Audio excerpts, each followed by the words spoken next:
Saudara-saudari terkasih yang diberkati oleh Tuhan, dalam audiensi umum pada 1 Juni 2016 yang lalu, Bapak Paus Fransiskus mengajak umat Allah agar setia memeriksa batin setiap saat, berusaha menghilangkan kesombongan dan kemunafikan. Bapak Paus meminta kita agar kita tidak berlaku seperti orang Farisi yang di dalam doa pun mereka menunjukkan kesombongan dan menebarkan kebencian kepada orang lain sesama mereka. Nasihat serupa diulang oleh Bapak Paus melalui ensikliknya Fratelli Tutti, semua saudara-saudari. Dalam dokumen itu, Bapak Paus Fransiskus melihat bahwa hingga kini ternyata masih banyak orang yang bersikap kurang bersaudara, saling bermusuhan, membenci, tidak peduli, menyebarkan berita bohong. Ini merusak persaudaraan dan tidak menghargai martabat kemanusiaan. Kalau kita melihat fenomena ini dalam konteks kita, maka juga kita merasa miris. Lihatlah berbagai berita, lihatlah di sekitar kita, lihatlah fenomena peristiwa yang terjadi akhir-akhir ini.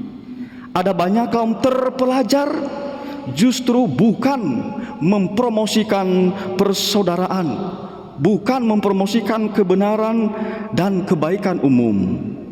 Ada yang terjerat korupsi dan menyebarkan berita bohong dan menunjukkan kepribadian yang arogan, sombong, terus menabuh genderang kebencian kepada sesama. Padahal mereka ini adalah orang-orang yang terpelajar, yang punya pengaruh seharusnya kepada masyarakat secara positif, tetapi mereka berlaku sebaliknya. Saudara-saudari yang terkasih, orang-orang terpelajar yang tak terpuji ini rupa-rupanya ada di sepanjang masa. Bahkan kisah tentang mereka sudah ada pada zaman Yesus. Itulah yang diceritakan di dalam Injil hari ini, di dalam Injil Matius bab 11 ayat 47 sampai 54. Orang Farisi itu adalah orang-orang terpelajar. Bahkan di antara mereka banyak yang menjadi ahli Taurat. Mereka orang hebat. Tapi apa yang terjadi?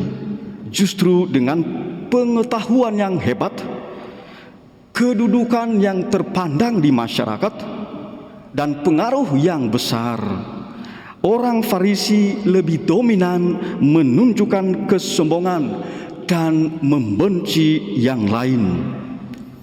Dalam Injil Lukas bab 11 ayat 47 sampai 54 ini juga kita sadar bahwa orang Farisi dan ahli Taurat dikecam oleh Yesus karena justru mereka meneruskan apa yang sudah dilakukan oleh nenek moyang mereka, membenci para nabi, bahkan membunuh mereka.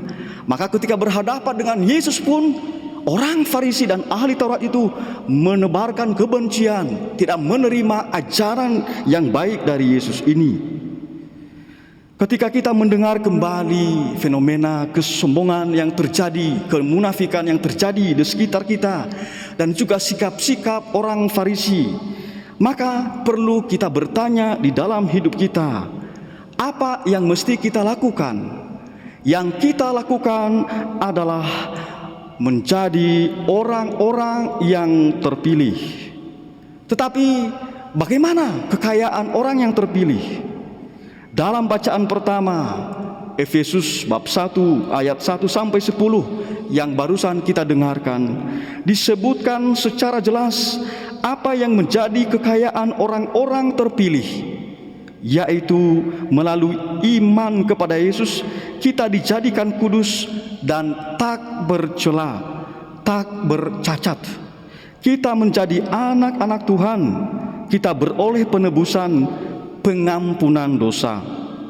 Rahmat dan kekayaan rohani ini sudah kita peroleh melalui baptisan yang merupakan pintu keselamatan dan pintu bagi kita menerima sakramen-sakramen yang lain.